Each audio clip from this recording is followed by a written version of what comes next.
नमस्कार दोस्तों, स्वागत है आप सभी का मेरे यूट्यूब चैनल में। तो दोस्तों आज की जो वीडियो रहने वाली है, वो रहने वाली है भारतीय राज्य व्यवस्था से संबंधित जो महत्वपूर्ण टर्म्स परीक्षाओं में पूछे जाते हैं कई बार, तो उनसे संबंधित आज की वीडियो रहेगी। तो काफ़ी इंपॉर्टेंट वीडियो रहने वाली है और वीडियो के एंड तक बने रहें। चलिए टाइम वेस्ट न करते हुए स्टार्ट करते हैं आज की वीडियो। तो पहला है आपका धर्मनिरपेक्ष किसे बोलते हैं? देखिए, जहाँ धर्म के आधार पर किसी भी प्रकार का भेदभाव नहीं किया जाता तथा सभी धर्मों को समान रूप से देखा जाता है, तो उसे हम धर्मनिरपेक्ष बोलते हैं। जैसे भारत जो है एक धर्मनिरपेक्ष राष्ट्र है, ठीक है? समझ गए? जहाँ पर धर्म के आधार पर किसी भी प्रकार का कोई भी भेदभाव नहीं होता है, ठीक है? आगे चलते हैं। अगला है आपका सेकंड लोकतंत्र। तो लोकतंत्र किसे बोलते हैं? लोकतंत्र या प्रजातंत्र जो है एक ही चीज़ है, ठीक है? इंग्लिश में जिसे क्या बोलते हैं? डेमोक्रेसी बोलते हैं, ठीक है? आगे चलते हैं। तो देखिए, लोकतंत्र किसे कहेंगे? सरकार को सारी शक्तियाँ जनता के द्वारा प्राप्त होती हैं, शासकों का चुनाव जनता द्वारा किया जाता है। दूसरे रूप में कह सकते हैं कि लोकतंत्र जनता के द्वारा और जनता के लिए है। तो ये लोकतंत्र की परिभाषा है, ठीक है? लोकतंत्र जनता के द्वारा जनता के लिए शासन है, ठीक है? तो लोकतंत्र समझ गए, जिसमें ऐसा कह सकते हैं कि भारत जो है क्या है, एक लोकतंत्र या प्रजातांत्रिक आपका देश है। तो यहाँ पर जनता जो है, सुप्रीम पावर जो है जनता के पास होती है, क्योंकि जनता ही जो है अपना रिप्रेजेंटेटिव चुनती है, ठीक है? तो उसको हम लोकतंत्र बोलेंगे, ठीक है? आगे चलते हैं। अगला है आपका समाजवाद। तो समाजवाद किसे कहेंगे? ऐसी व्यवस्था जिसमें उत्पादन और वितरण का स्वामित्व राज्य के नियंत्रण में रहता है, तो उसको हम क्या बोलेंगे? समाजवाद बोलेंगे, ठीक है? अगला है आपका गणराज्य। तो इसका मतलब यह है कि राज्य का अध्यक्ष एक निर्वाचित व्यक्ति है जो एक निश्चित अवधि के लिए पद ग्रहण करता है, ठीक है? जैसे भारतीय गणराज्य बोलते हैं, ठीक है? तो गणराज्य में क्या होता है? तो वहाँ पर जो जो भी चुन के आते हैं वो जनता के द्वारा चुन के आते हैं। तो इसीलिए जो है इसे हम क्या बोलेंगे? गणराज्य बोलेंगे। और जो चुन के आते हैं उन वो जो है एक अ, निश्चित अवधि के लिए अपने पद पर रहते हैं, ठीक है? तो ऐसी व्यवस्था जो है गणराज्य कहलाती है, ठीक है? अगला आगे है आपका अध्यादेश। सुना होगा आपने, अध्यादेश जारी करना, ठीक है? तो क्या होता है अध्यादेश का मतलब? देखिए, अध्यादेश जब संसद का अधिवेशन चल रहा हो और किसी विशेष उद्देश्य के लिए कानून की आवश्यकता हो, तो राष्ट्रपति अध्यादेश जारी कर सकता है। इस अध्यादेश का प्रभाव संसद द्वारा निर्मित कानून जैसा ही होगा।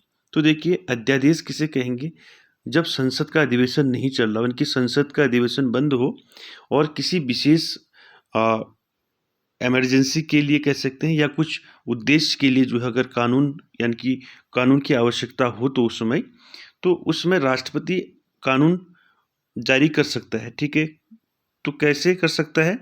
इस अध्यादेश का प्रभाव जो है संसद द्वारा निर्मित कानून जैसा ही होगा, यानी कि कानून का फॉर्मेशन कहाँ से होता है? संसद से होता है, ठीक है? तो संसद जो कानून निर्मित करती है, वैसा ही जो है इस कानून को भी समझा जाता है, ठीक है? सेम होते हैं दोनों, ठीक है? तो अध्यादेश का मतलब समझ गए, ठीक? आगे चलते हैं। प्रश्नकाल। आपने सुना होगा कई बार प्रश्नकाल, शून्यकाल, ठीक है? तो प्रश्नकाल क्या होता है? देखिए, जब संसद की कार्यवाही शुरू होती है, ठीक है, उसके शुरू के पहला घंटा सामान्यतः प्रश्नकाल कहलाता है। यानी कि जब संसद की कार्यवाही शुरू होती है, उसका स्टार्टिंग 1 आवर जो है आपका प्रश्नकाल कहलाता है, ठीक है? इसको याद रखें। तो संसद की स्टार्टिंग का पहला जो आवर होता है वो होता है प्रश्नकाल, ठीक है? और शून्यकाल क्या होता है? देखिए, शून्यकाल संसद के दोनों सदनों में प्रश्नकाल के ठीक बाद के समय को शून्यकाल कहा जाता है। शून्यकाल का लोकसभा या राज्यसभा की प्रक्रिया तथा संचालन नियम में कोई उल्लेख नहीं है, लेकिन प्रश्नकाल के बाद का जो समय है वो शून्यकाल कहलाता है, ठीक है? उसके बाद देखिए अगला, सदन का स्थगन। तो ये क्या होता है? देखिए, स्थगन द्वारा संसद के कामकाज को विनिर्दिष्ट समय के लिए स्थगित कर दिया जाता है। तो किसी भी कामकाज को अगर रोक दिया जाता है तो उसको सदन का स्थगन बोलते हैं, ठीक है? अगला है अनुपूरक प्रश्न। देखिए, सदन में अनुपूरक प्रश्न क्या होते हैं? देखिए, सदन में किसी सदस्य द्वारा अध्यक्ष की अनुमति से किसी विषय पर दिए गए जवाब का स्पष्टीकरण के लिए अनुपूरक प्रश्न पूछने की अनुमति प्रदान करता है, तो उसको हम क्या बोलते हैं? अनुपूरक प्रश्न बोलते हैं, ठीक है? अगला है आपका विघटन, ठीक है? विघटन क्या होता है देखिए, विघटन मतलब आपका भंग करना, ठीक है। देखिए केवल लोकसभा का ही विघटन हो सकता है, इससे लोकसभा भंग हो जाती है, ठीक है। तो विघटन सिर्फ लोकसभा का होता है, न कि राज्यसभा का, ठीक है। ठीक है, लोकसभा भंग होती है, राज्यसभा नहीं होती, ठीक है। तो इसलिए यहाँ पर दिया है साफ, ठीक है। विघटन का मतलब भंग करना, विघटन, ठीक है। आगे चलते हैं। अगला है आपका तारांकित प्रश्न, ठीक है। अब देखिए सदन में तारांकित प्रश्न क्या होते हैं, देखिए जिन सवालों का जवाब सदस्य तुरंत सदन में चाहता है उसे तारांकित प्रश्न कहा जाता है, ठीक है।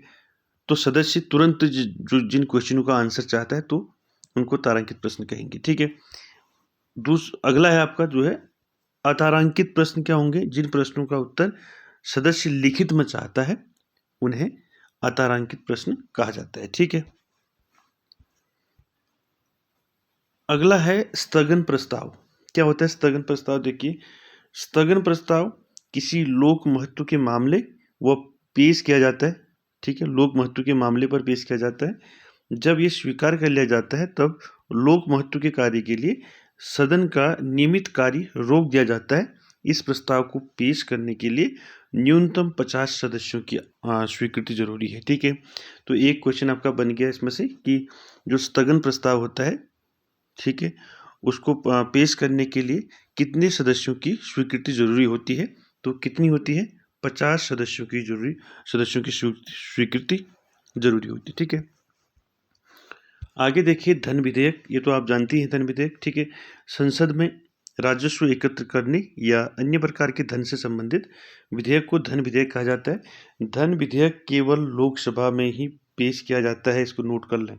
धन विधेयक को पुनः विचार के लिए राष्ट्रपति लौटा नहीं सकता है, ठीक है। तो इसमें से 2-3 इंपॉर्टेंट क्या है देखिए। पहला, धन विधेयक जो है केवल आपका लोकसभा में पेश किया जाता है, ठीक है। धन विधेयक को पुनः विचार के लिए राष्ट्रपति लौटा नहीं सकता धन विधेयक को, ठीक है, इंपॉर्टेंट है। अगला देखिए, अगला है आपका विनियोग विधेयक। विनियोग विधेयक में भारत की संचित निधि पर भारत व्यय की पूर्ति के लिए धन तथा सरकार के खर्च के लिए अनुदान की मांग शामिल होती है। भारत में संचित निधि में से कोई भी धन विनियोग विधेयक के अधीन ही निकाला जा सकता है, ठीक है। आगे चलते हैं। अगला है अविश्वास प्रस्ताव। आपने सुना होगा अविश्वास प्रस्ताव पारित होना किसे बोलते हैं, देखिए यह प्रस्ताव लोकसभा या विधानसभा में विपक्षी दलों द्वारा लाया जाता है। तो अविश्वास प्रस्ताव हमेशा जो है, जो विपक्ष है वही जो है उसको लाता है, ठीक है। दरअसल ये प्रस्ताव सत्तारूढ़ पार्टी या गठबंधन के बहुमत की परीक्षा होती है। अगर ये प्रस्ताव पारित हो जाता है तो मंत्रिपरिषद को क्या करना पड़ता है, इस्तीफा देना पड़ता है, सरकार गिर जाती है, ठीक है। तो अविश्वास प्रस्ताव जैसे आपका किसी स्टेट में सपोज दैट आपकी बीजेपी की भी सरकार है, तो वहाँ पर विपक्ष अगर कांग्रेस है तो कांग्रेस वो प्रस्ताव लाएगी, और वो प्रस्ताव अगर पारित हो जाता है तो जो सरकार है प्रेजेंट में उस समय, तो उसको जो है इस्तीफा देना पड़ता है और सरकार गिर जाती है, ठीक है। इसको बोलते हैं अविश्वास प्रस्ताव।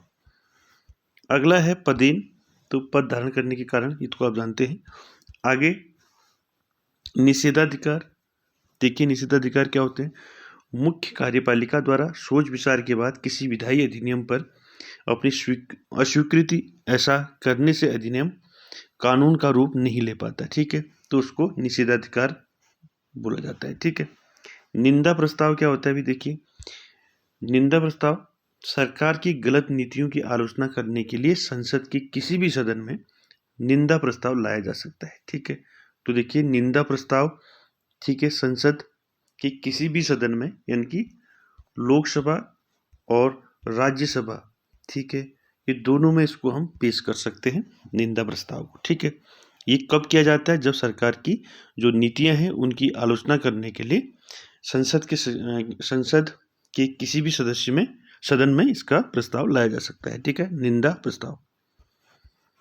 अगला है, ये इंपॉर्टेंट है, पूछा भी गया है, गुलेटिन क्या होता है, देखिए वह संसदीय प्रक्रिया जिसमें सभी मांगों को जो नियत तिथि तक नहीं निपटाई गई हो बिना चर्चा के ही मतदान के लिए रखा जाता है, उसको बोलते हैं गुलेटिन, ठीक है। 21 देखिए काकस क्या होता है, देखिए किसी राजनीतिक दल अथवा गुट के प्रमुख सदस्यों की बैठक को काकस कहते हैं। इन प्रमुख सदस्यों द्वारा तय की गई नीतियों से ही पूरा दल संचालित होता है। ठीक है, यानी किसी राजनीतिक दल जैसे आपके बीजेपी, कांग्रेस, आप जो भी हैं, तो ये जब अपने प्रमुख सदस्यों के साथ बैठ के जो है बैठक करते हैं तो उसको काकस बोलते हैं। ठीक है, 22 है आपका सचेतक।